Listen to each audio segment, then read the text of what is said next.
انشاءاللہ کہے گی، اور آنے والا وقت انشاءاللہ العزیز یہ ثابت کرے گا، اور ہر شخص آپ کو یہ کہے گا کہ آپ ہی وہ لوگ ہو جو انبیاء کے مشن کے صحیح معنوں میں پاسبان ہو، انبیاء جو دعوت دے لے کر کائنات میں تشریف لاتے رہے وقتاً فوقتاً، ان کے صحیح معنوں میں آپ ہی پاسبان ہو۔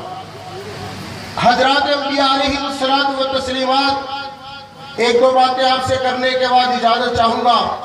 انبیاء جو دنیا میں تشریف لائے تو وہ صرف یہ منوانے کے لیے تشریف لائے کہ طاقت صرف ایک اللہ کی ہے۔ طاقت کس کی ہے؟ صرف ایک اللہ کی، سب سے بڑی طاقت ایک اللہ کی ہے۔ اور ہمارے اکابرین بھی دنیا والوں کو یہی سمجھاتے رہے اور یہی بات پکواتے رہے کہ طاقت صرف اللہ کی ہے، اللہ کے علاوہ اور کسی کی طاقت نہیں۔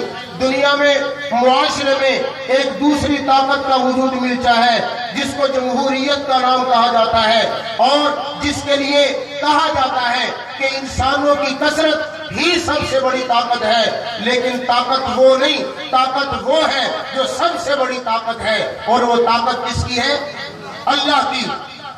حضرت سیدنا موسیٰ علیہ السلام کے زمانہ میں افلاطون بہت بڑا بادشاہ تھا، اور اس نے آ کے یہ فلسفہ پیش کیا تھا کہ طاقت انسانوں کی قوت کے ساتھ بنتی ہے، اور لوگوں کو آ کے یہ بات باور کرائی کہ تم ہی طاقت کا سرچشمہ ہو، روح زمین پہ تم ہی طاقت ہو، تمہارے علاوہ اور کوئی طاقت نہیں ہے۔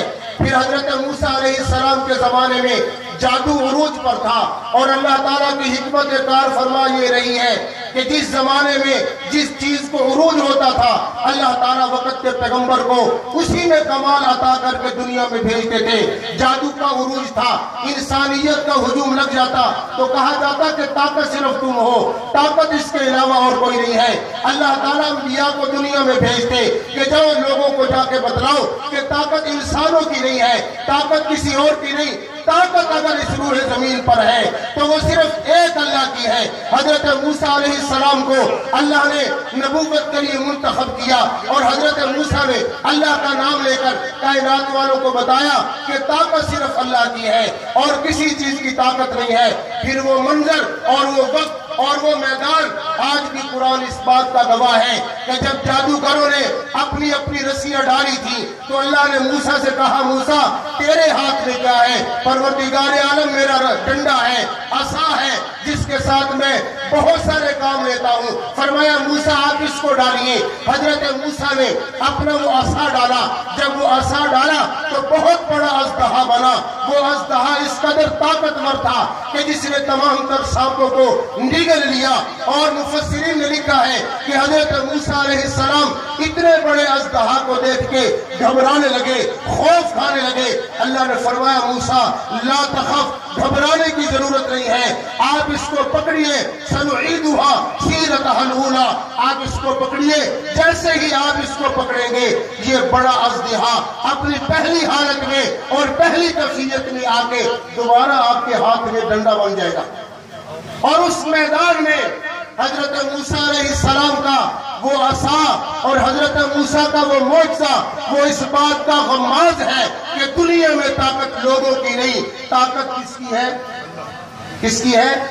انہوں نے کہا ہمارے پاس بڑے بڑے جادوگر ہیں، بڑا علم ہے، بڑا فن ہے۔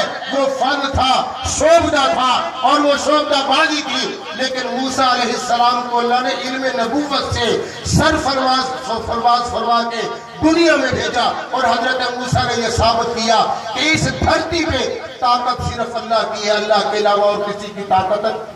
تو آپ کا بھی تو یہی مشن ہے، نوجوانوں نے توحید و سنت کا بھی یہی مشن ہے، اور ہم سب اسی مشن پر کار فرما ہیں اور پابند ہیں۔ میں امید کرتا ہوں کہ انشاءاللہ العزیز آپ مرتے دم تک نوجوانوں نے توحید و سنت کے پرچم کے سائے میں اپنی زندگی گزارنے کو فخر سمجھیں گے۔ جو نوجوانوں نے توحید و سنت اور خانوادہ پیر بخاری کے نقشے قدم کے ساتھ قدم ملا کے چلنے کو باعث سعادت سمجھتا ہے، وہ کھڑا ہو کر ہاتھ ہلا کر اس بات کی تائید کرے کہ ہم انشاءاللہ العزیز اسی مشن پر اپنی زندگی کے آخری حصے گزاریں گے۔